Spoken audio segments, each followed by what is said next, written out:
So hey guys, welcome back to my channel. The channel name is Fiction Star. This is the second part of the series. So, the series name is, What If Naruto Fall in Love with Bulma? So let's start the video. Naruto swayed through the quick strike jabs from his double and at how easily this was for his opponent. The said double in question was frustrated. You bastard, Oolong snarled, stand still so that I can hit you.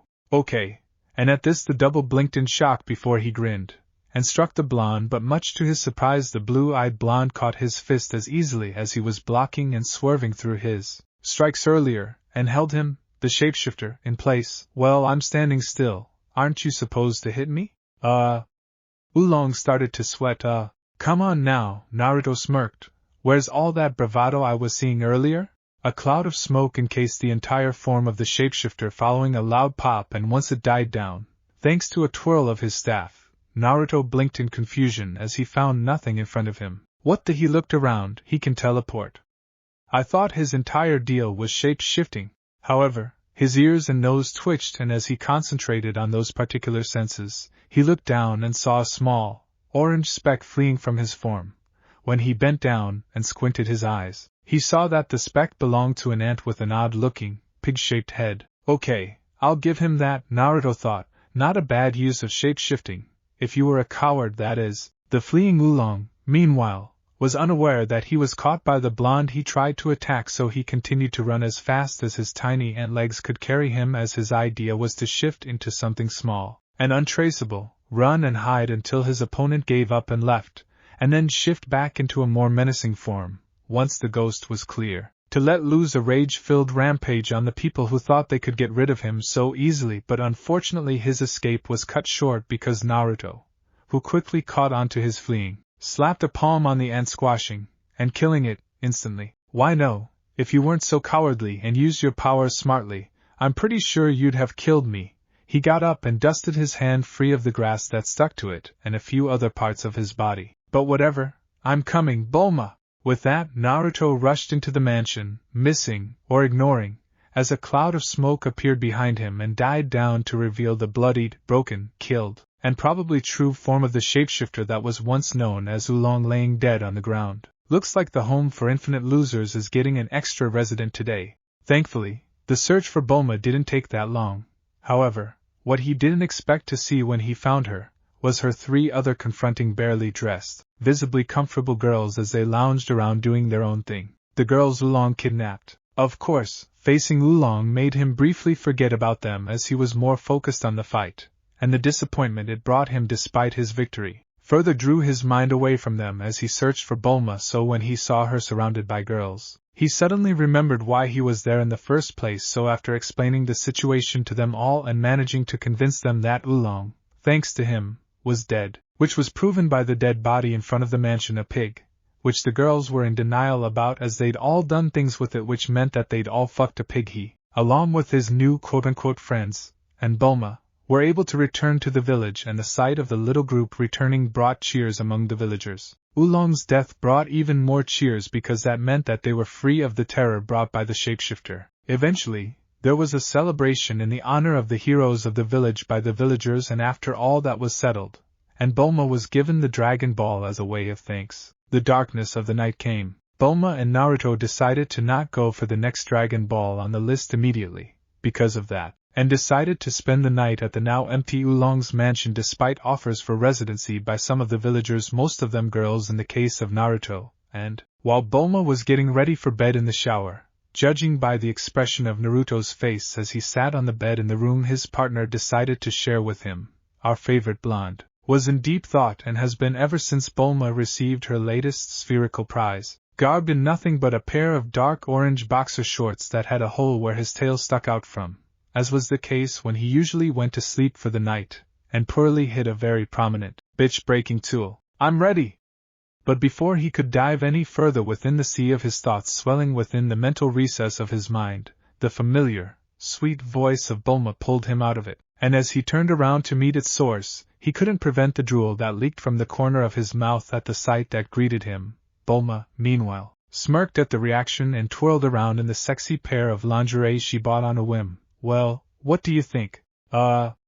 She giggled in amusement at the response and hopped on the bed, ignoring how her jiggling, and very braless, coconut-sized tits were on display through the see-through outfit as she crawled up to the blonde, very physically attractive, alien that's it, handsome, take it in dash, and when she reached him, she maneuvered around to straddle his hips, and brought her hands up to his broad, muscular chest, and trailed her fingers across it in a slow, gentle manner. Naruto wasn't the only one practically drooling by this point.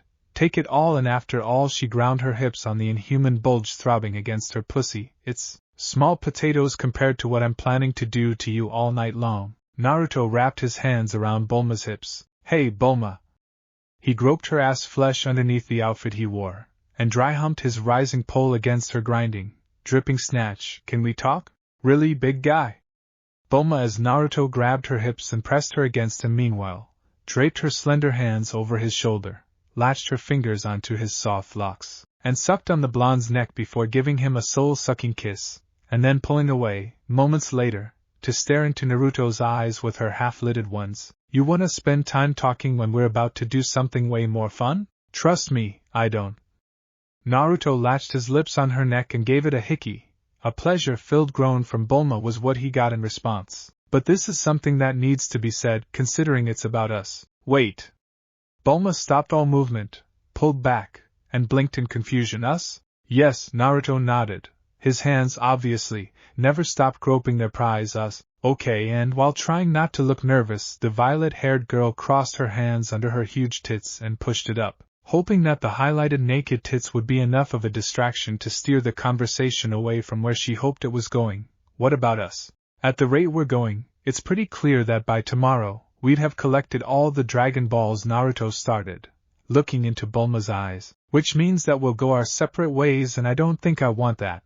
Because it'll feel like I'm missing out on something awesome if we stop hanging out, and for some reason, I don't like that. Even if I know we just met today, is it weird that I don't want us to quickly find the next Dragon Ball? Oh, in response, Bulma heavily blushed, brought her hands to her cheeks and shook her head. Oh, wow. Is this a love confession? Am I prepared for this, Bulma? Naruto tickled the blushing, seemingly lost girl with his tail. Are you there? You didn't answer my question. Oh, Naruto. Bulma tackled Naruto with a hug, but the strong body of the blonde, in a show of strength, didn't even budge. Of course I'll be your girlfriend. Okay. Naruto blinked in confusion as he returned the hug. Not really what I asked, but I don't mind. Then it's official. Bulma pulled back and grinned. Which means you're stuck with me from now on, mister, even after we find the remaining 2 Dragon Balls and get our wish. Huh, Naruto smiled. Neat. Well then, I guess that solves that problem. Problem? Bulma asked with a confused tilt of her head. What problem? Nothing. Naruto shook his head. I wouldn't worry about it. Good. Bulma took off her lingerie, earning a long stare from Naruto, who looked on with a hypnotic gaze as her magnificent tits, now free of their constraints, bounced. She smirked at this and jiggled it some more by swaying her body left and right. Now, why don't we commemorate this moment by getting back to what we were doing? But before she got a reply, she quickly reached into Naruto's shorts, fished out his dick, and marveled in awe at the tool she couldn't even wrap her fingers across despite the fact that it was clearly still soft. Oh wow. And as Bulma swallowed a gulp of saliva, she absent-mindedly stroked Naruto's cock and shivered with each throb she got in response to her actions. It's so big, and it's not even hard. He's perfect. Well now, Naruto grinned. Aren't we a little eager? Bulma ignored the question as her attention, for a while, was focused on her jacking off of the massive length that extended up to her tits while it throbbed on her clothed stomach. Eventually she decided that she wasn't going to go anywhere with her current pace, so she got down to her knees, helped Naruto take off his boxers, which revealed the pair of visibly packed, apple-sized balls underneath, and quickly returned her fingers to their place, which was around the fully revealed mass of flesh before her, until she spontaneously planted her nose on his nutsack.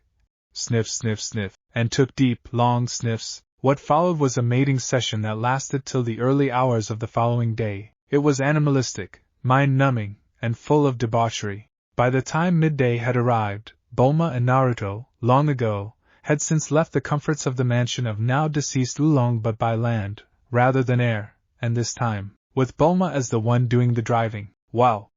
She commented, this key stuff's really useful. After the night we had, I was sure I was gonna be out all day, but you healed me right back up. She glanced at the blonde. Just one more reason for me to want that wish even more. And I still say you should pick a different one, Naruto replied, because having access to ki is different from knowing how to use it. And while wishing for the knowledge of how to use it may fix that particular issue, you still need the time and experience to know how to use it, and that's better accomplished with hard work and patience than with a shortcut like a wish from the Dragon Balls. And like I said, Bulma retorted, I don't have the time for something like that in my schedule, seeing as I'm the heir to the most tech-based company on the planet, and a genius. A look of pride formed on her face. I helped my dad come up with the blueprints for his latest designs. Heck, if it wasn't for this trip something my mom suggested I should take, I'd be busy in my lab with my dad if I wasn't busy working on a project for my school. She paused. As far as I'm concerned, this key stuff will help me out with a lot of things back home, and I can get more work done with it. Wow, you're really determined to not listen to what I say, huh? Naruto deadpanned. Well then at least listen to this. Every human has a certain level of ki within them, and the higher the level, the more you can do with your ki in a day, he explained. Grandpa Gohan? Old Man Rashi? They're martial artists, fighters, and because of their hard work and dedication to their arts, the level of ki they have is far greater than any human. It won't be just them too. My level of ki is a lot higher probably because I'm not exactly human despite doing the same training as I did, but as for you, even if you were to have access to ki and the experience to use it, you'll still be limited in your usage mainly because you're not a fighter. So you're saying I need to be like you if I hope to gain more from my wish? Bulma grinned. Done. Thanks for the advice, babe. Now I know how to phrase my wish so that the Dragon Balls will give me exactly what I want. Naruto groaned at this. Speaking of which, she pulled the dragon radar from her bag and activated it. Yup, looks like we're still a long way from our next location. Probably would take us a few days if we keep on at this pace. She gave Naruto a sly, seductive gaze. Shorter if I get to hitch a ride on air, hot blonde. You wanna fly? You'll learn how to do it yourself. Oh pooh. The pair were unaware of the eyes following them the minute they entered the desert, flying across the air. Meanwhile, as Bulma and Naruto continued their journey with the next Dragon Ball in mind, was a blue cat-like creature with a yellow stomach, a pair of rabbit-like ears and feet. Yamcha. And from the sound of its voice, it would seem that this creature was female. Yamcha, victims. She flew into a dark cave until she came across a light, and there she saw a young male with young black hair that had bangs, a height of 6 feet, and a build that looked like it was well taken care of, and was garbed in a green and orange martial arts outfit. Yamcha, obviously, this was him. I spotted some sitting ducks in the desert. Let's go rob them. And as he looked up from finishing his meal, Yamcha smirked at his friend. It's about damn time. He got up from his seat and grabbed the sword on the floor of his chair. It's been a while since our last prey, so we better make sure this one counts. Come on, Puar, we have a job to do. With that, the duo of Yamcha and Puar walked out of their hideout with an air of eagerness shared between them. Meanwhile, back with the pair of Bulma and Naruto. Chidori/Rasengan. As Bulma was busy driving, Naruto fell so deep in a meditative trance that he couldn't hear the sound of his name being called. However, as a flash of white suddenly went off in his mind, he suddenly gasped himself back to the realm of the conscious world. Finally! His blue eyes shifted to his side. Boy, you must have really been in a deep sleep if you didn't wake up after what I did to try and get your attention. Did last night tire you out that much? I won't be surprised considering how much of that nasty cum you fucked into me last night. Still surprised I didn't end up getting pregnant, by the way. A trick the old man taught me, Naruto explained, remembering back when Master Rashi first took him to a strip club to lose his virginity. Various women would jump on him later on once word spread about his sexual prowess, and he could easily take them on. He shook his head. Anyways, no, it's not because of that. I just get too into meditating that sometimes I barely pay attention to the world around him. Meditating? Bulma snorted in disbelief. Yeah right. Believe what you want, Naruto huffed, crossing his hands over his chest while his mind briefly flashed to the brief scene that played in his mind before he was woken up by the bright flash of light. It's the truth, whatever. Bulma rolled her eyes before looking ahead, returning her focus to the road she was driving on. Anyways, I was curious. What are you gonna use the Dragon Balls to wish for? We never got around to that. To be honest, that's something I haven't really focused on, Naruto honestly stated. I mean, I could always wish for Grandpa Gohan to be revived, but for all I know, the wish wouldn't turn out the way I wanted to, or Grandpa wouldn't want to be revived, so that's a bust. I could wish to know where I came from or what I am, but I feel like the ship I arrived in will have the answers I'm looking for, so that's a wish wasted. Wow, you're really putting a lot of thought into your wish, huh? Bulma mused, earning a nod from Naruto. Well, I suppose that makes sense. The last thing we want is for the eternal dragon to misinterpret our wish. What about you? Naruto asked. What are you going to wish for? Sorry babe, but that little tidbit's gonna be my little secret, Bulma stated, giving her boyfriend a very coy smirk. I want to see the look of shock on your face when I make that wish. It's gonna be that awesome. The two were interrupted, however, by an odd sound pulling up behind them, and when they turned to see what it was, a black-haired man, Yamcha, and a cat-like thing, Puar, chasing after them in some sort of vehicle. The couple blinked. Hey Bulma, any idea why that guy is following us? Naruto wondered. Do you know him, or something? Nope, Bulma shook her head. Never seen this guy in my life. Maybe he's lost and needs directions, or something? Well, Naruto stated, we won't know until we find out. And as Bulma's hover car slowed down, Yamcha pulled up to them.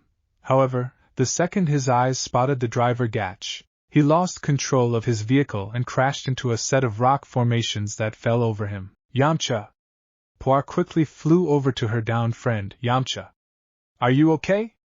What happened? My one weakness. And as for the said friend in question? Well, he was groaning as he got up from underneath the heavy rocks that were on his person. Girls. Puar, why didn't you mention that there was a girl? I must not have seen her properly. Yamcha, the cat-like female, quickly helped her friend up as he got up.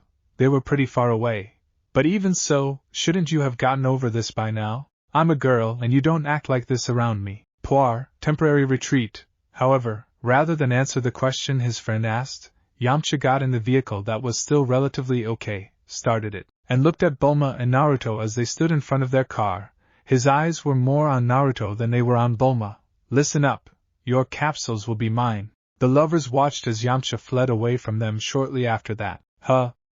Bulma blinked. Talk about weird. Yup, Naruto tapped his stomach. Hey, I'm hungry.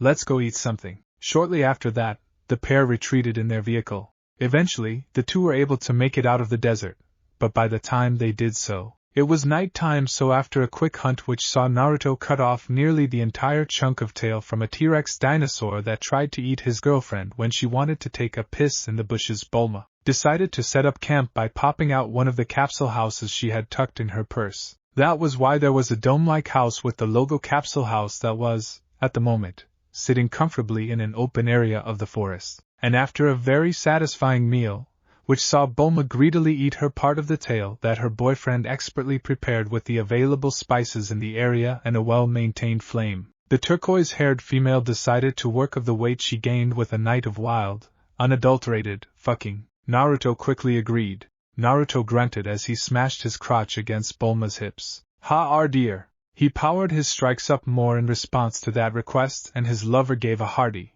moan-like grunt when his cock particularly slammed deep into her. Naruto had hit her cervix, again, and as he continued to do so, repeating that particular slam, Bulma felt her body start to shiver from pure pleasure. More. Amore! His tail was twitching wildly in response to the pleasure he felt from the comfortable heat her cunt was emitting, and said cunts tightening around his cock, and as he continued to wildly grunt, hitting Bulma's cervix over and over again, the speed and power of his thrusts increased. Bulma couldn't even verbally scream out her pleasure with the ecstasy she was feeling. It wasn't until Naruto had actually entered her womb that she gave a quite coherent whisper in his ear. C-U-M. C-U-M-M-I-N-G. Her tongue now lolled out of her mouth, while her dark blue eyes started to roll back into her head, and Naruto continued on with his actions. Moments later, Bulma busted, coming all over her lover, who'd still not reached his peak quite yet, as he continued to thrust into his girlfriend while giving a rather animalistic growl and raising his power quickly as he focused on his mate until the room was engulfed in a bright, reddish-gold flame light. Boom! Bulma let out a scream as she felt the heat and power that Naruto, who now had red hair and red eyes, was giving her. It was more focused then, and it was great, and below them, the bed had literally started to whine and creak as if he was trying to break it with his thrusts into her. G-U-H. Naruto, unaware of his physical transformation, meanwhile groaned as he started to really go in on Bulma, who was enjoying his movements to the fullest, and despite the fact that many minutes had passed and his lover was on the brink of complete unconsciousness, Naruto still hadn't reached his limit, but thankfully, that was slowly coming to an end. In the time since then, they'd switched positions twice as Bulma came very hard when she tried to ride him, and dropped lifelessly on him. So now she was face down on her pillow with her arms hanging loosely in her plump, rounded ass up, and this was a sight Naruto thoroughly enjoyed while he stood, and continued to jam into her, because if one were to spy at them through a window, they'd be able to see the bulge in Bulma's stomach as she was salivating with a pair of completely blank eyes caused by the awesome pleasure her mate was giving her. Gra! You! Naruto grunted before he gave one final stroke, a powerful pound against her ass before he released his pent-up lust and seed into her awaiting womb. Bulma, meanwhile, could feel her stomach start to blow up, and the feeling of fulfillment within her at the act started to rise as Naruto had filled her womb to the brim, and was still going, and going, and going. Naruto saw where this was going, so he pulled out of his lover, still coming, smirked, and plugged her asshole up, causing her to stiffen from slight discomfort that instantly went away right as she could feel the still dripping cum filling her up in the ass. And as for his part, when he could feel himself finally finish coming, Naruto gave a groan-like moan of content as he pulled out of the tight grip from the woman below him after thrusting into it for a few seconds before stroking his semi-hard dick and splurging one last splat of cum on the ass, back, and a little part of the hair his knocked-out lover. Moments later, Bulma's raised ass fell down and Naruto laid down beside her, spooning her. He could still see his cum dripping from her pussy, which made him frown, aligning his dick, and stick it into her pussy again, keeping his seed from dripping out. Bulma gave a light moan from the feeling and Naruto held her tight and close to his body, his face buried in the crook of her neck. His hair and eye shifted back to its original state shortly after he passed out. Somewhere in an unknown planet, a white-haired, rather shapely and blue-skinned female blinked and tilted her head to the side. She smiled. Well now, isn't this an interesting little discovery? She brought the glass orb sitting on the top of her staff and spied on what was inside. As for the dome house back on Earth, on the outside, a passed-out Yamcha bled from his nose with a pink face and a delirious smile. Oh Yamcha, Poir frowned from where she was, looking at her friend. Today just isn't your day. She really needed to do something about his weakness to girls. Eventually, after a long journey, despite the fact that it was made quicker by switching over to air travel via capsule plane on the insistence of the female genius, Bulma could tell that she and her boyfriend were very close to their destination. Oh geez, it's so hot. Why is it getting hotter when we're going north? It should be getting colder. The heat Bulma was feeling was the greatest clue as to how she knew. Gah. I feel like I'm melting. Stupid AC. She continued, what's the point of buying you if you're not doing anything? Useless piece of junk. She aimed a glare at her passenger, and you, she added, why the hell aren't you complaining? You should be as hot as I am. Wait, don't tell me, Ki? Nope, Naruto smirked cockily, all natural. I've never really been bothered by extreme heat or cold. Stupid useful alien powers, Bulma muttered, makes me want to get the Dragon Balls even faster. As they inched even closer to their destination, the blue eyes of the pilot bulged at the sight they next caught. Holy crap! The entire mountain is on fire! You mean the stories really were true? Stories? What stories?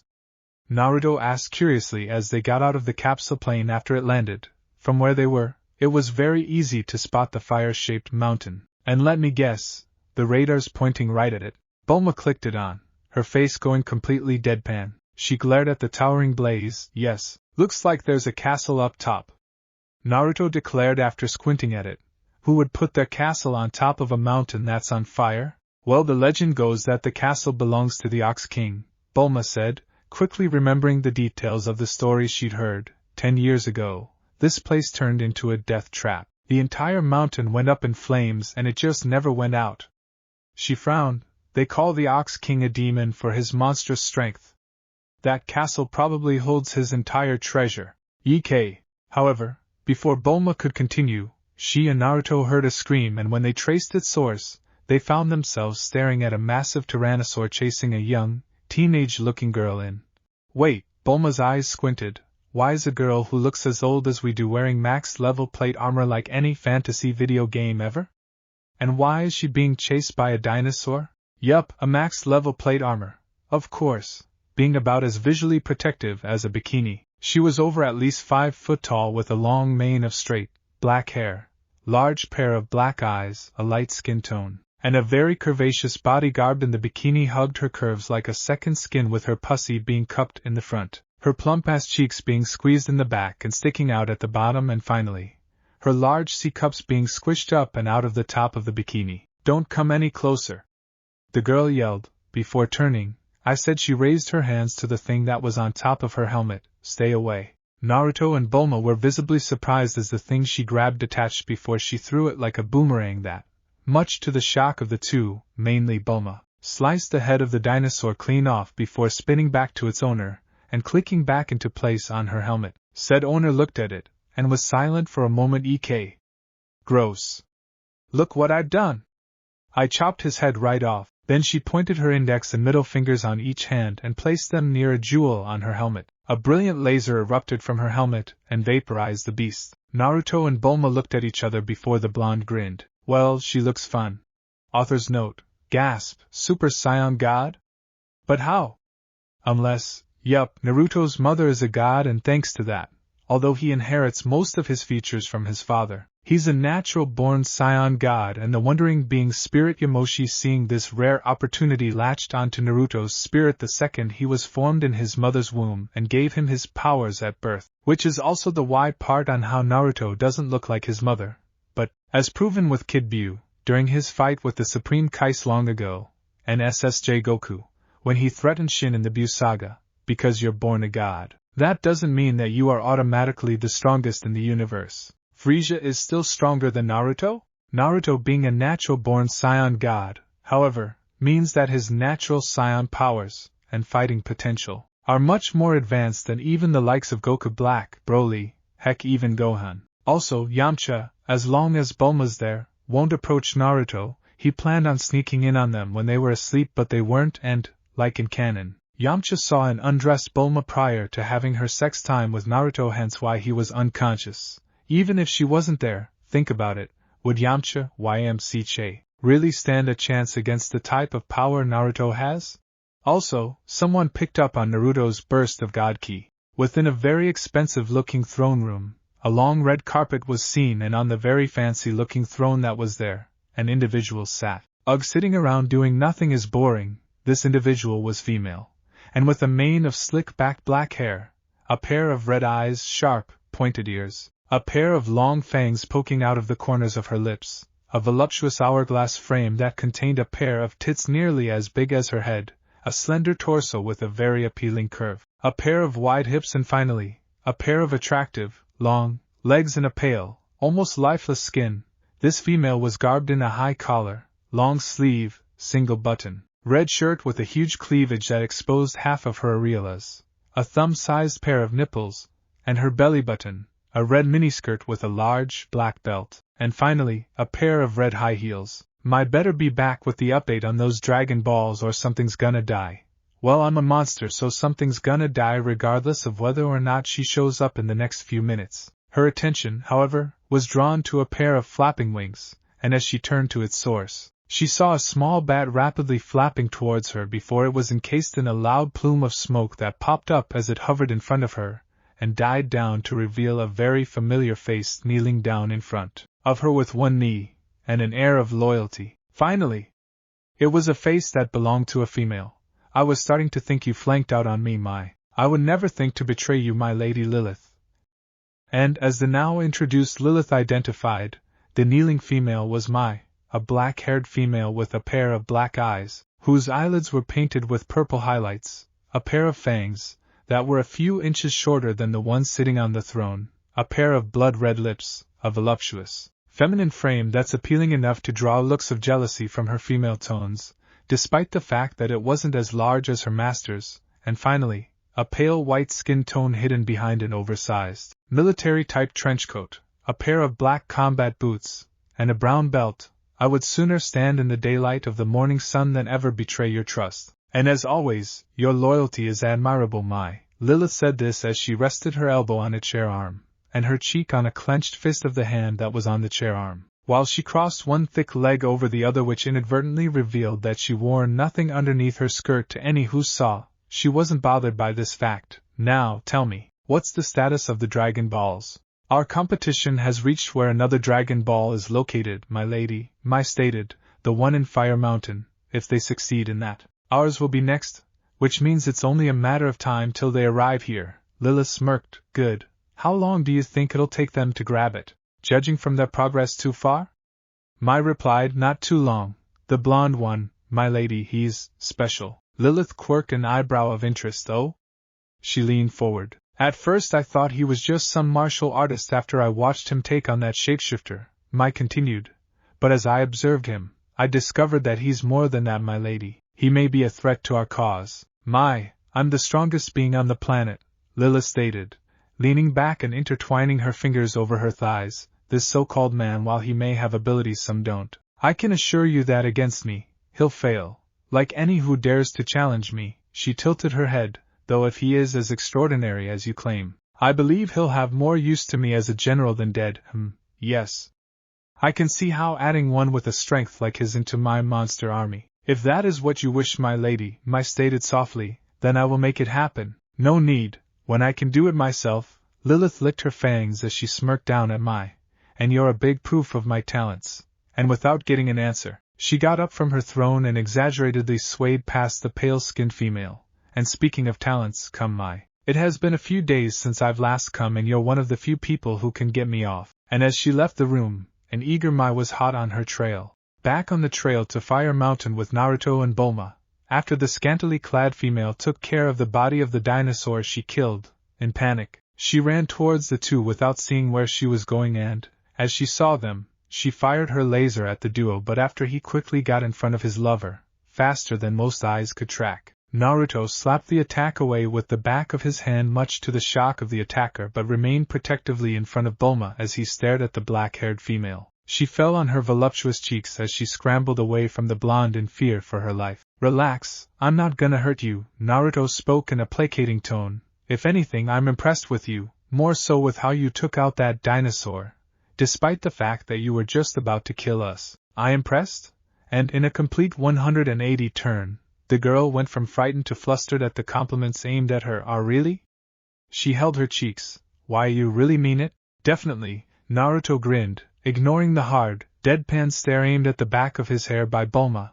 I really like girls who are strong-willed like Bulma, and you, judging from how quickly you steeled your resolve and took care of that thing, even if you might have been running away from it at first. The girl blushed. I'm Naruto, and the girl behind me is Bulma, Naruto introduced, motioning to himself and the one behind him respectively. What's your name? Shishi, the black-haired girl shakily introduced before shaking her head and starting over again with a firmer tone. I'm Chi-Chi, the princess of Fire Mountain. It's really nice to meet you, Naruto. Sorry about. Naruto shook his head. Water under the bridge. Wait, Bulma decided to speak up then. You're the princess of Fire Mountain? She asked. Does that mean you leave there? Well, Chi-Chi stated, me and Daddy used to, until he decided to go to a powerful wizard for a protection spell that went wrong. But if you're the princess, Bulma continued, and you and your dad used to live there, then that means that your dad, he's the Ox King. Chi-Chi nodded, finishing for a fellow princess, even though she didn't know that. He told me to go to Master Roshi and get something called the Bansho fan. According to Daddy, it can put out the flames of the fire with a few swings. Well, I'm sorry to say this, Chi-Chi, but you're plumb out of luck, Naruto stated, much to the confusion of the black-haired female.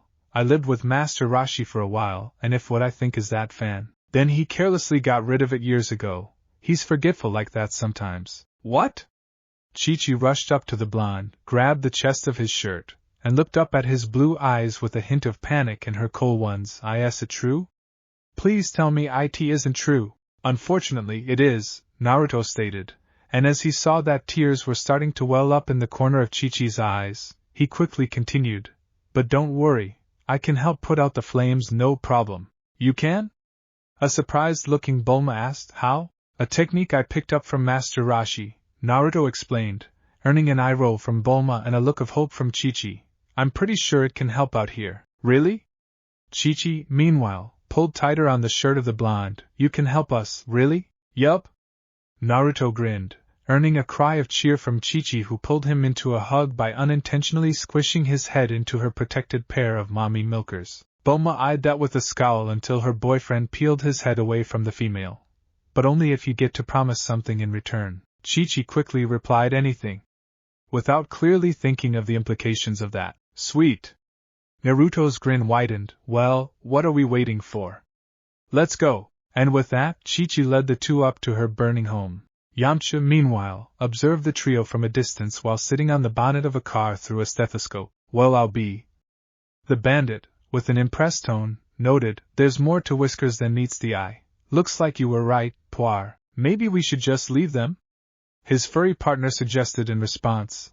They seem to be more trouble than we thought, Yamcha. What I want I get.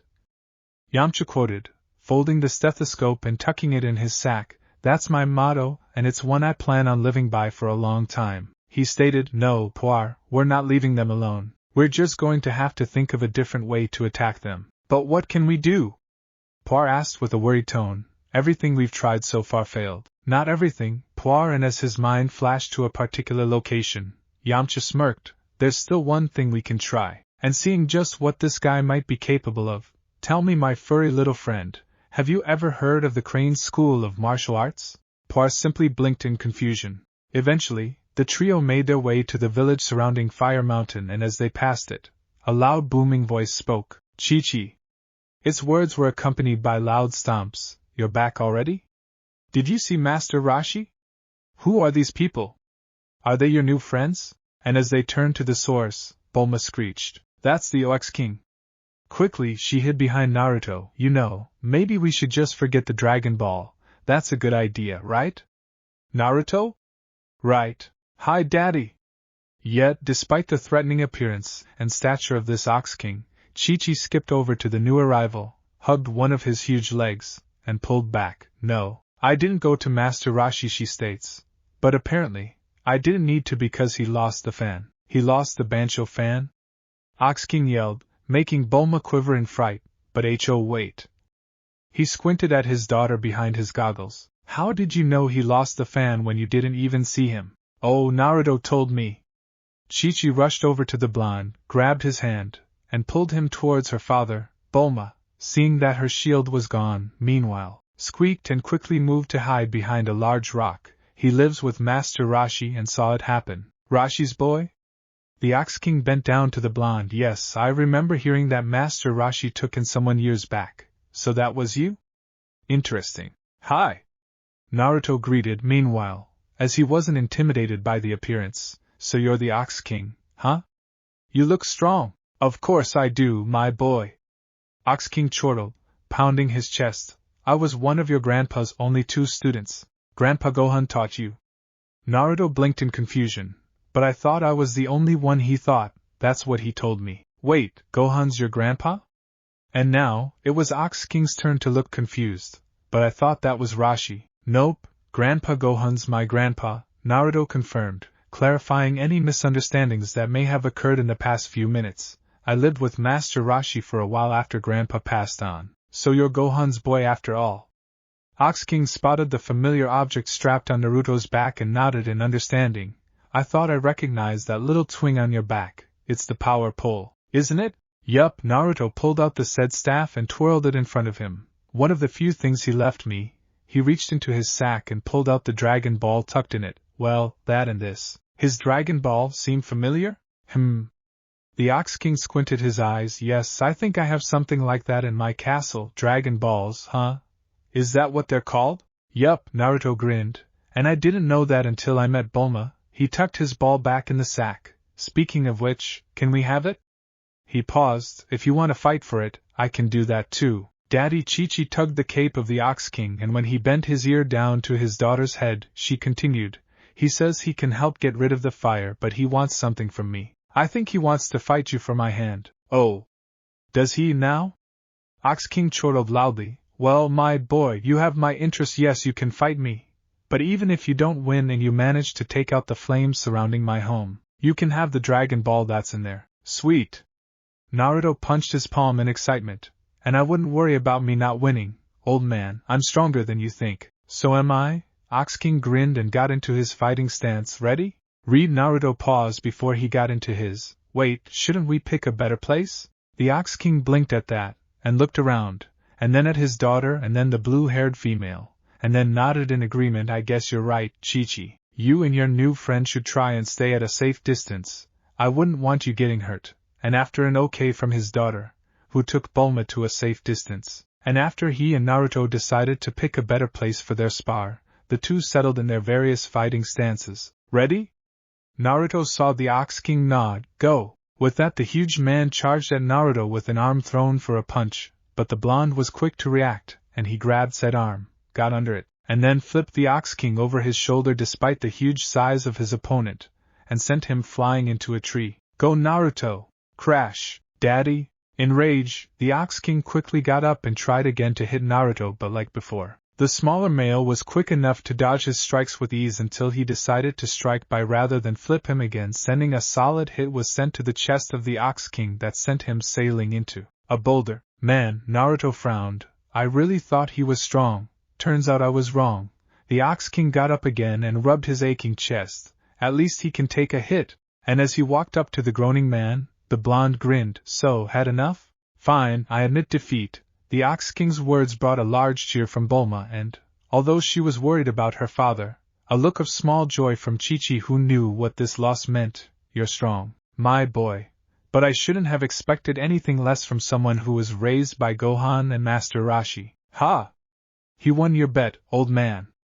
Bulma cheers, now bold enough to stand next to Naruto and unflinchingly look up at the Ox King. You know what that means. That Dragon Ball's ours, like you promised us. Indeed, the Ox King agreed, but only if he takes out the fire. No problem. Naruto walked up to the flames and stopped in front of it with his fingers spread in front of his chest, took a deep breath, and shouted, as he pushed his hands away from his chest, KYH. Seconds later, and in response to this, an invisible, telekinetic force shot out from the blonde and toward the dancing mountain in the form of a tornado that pulled in every lick of flame it came across until nothing was left. Author's note: for the curious ones, Naruto used the Ki to take out the flames. The Ki is the move Goku used to create a grave for Vegeta on Namek after Frieza killed him. The Ki is a move that a much younger Tien used to deflect the Kamehameha in the tournament. Naruto used that same technique to take out the flames, and not the Kamehameha, and because of that, the home of Ox King survived.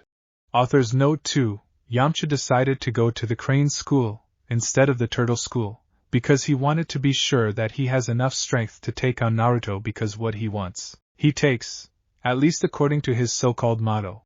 Author's note 3: Yes, Mai is a vampire in this story, and as to how that happened, well, in this universe, where she, Shu, and Pilaf went to get their first Dragon Ball is the same place that Devil's Castle, from the Dragon Ball movie, Sleeping Princess of the Devil's Castle, resides, but rather than Lucifer being the vampire there, it's his daughter, and while she took out Pilaf and Shu, Mai was spared because she saw more use in her than the two she killed. That's why Mai's a vampire here, and along with the fact that Lilith's delusional enough to think that she's the strongest being in the world, her killing her father and having more powers than he does boosts this delusion. She also has no decency.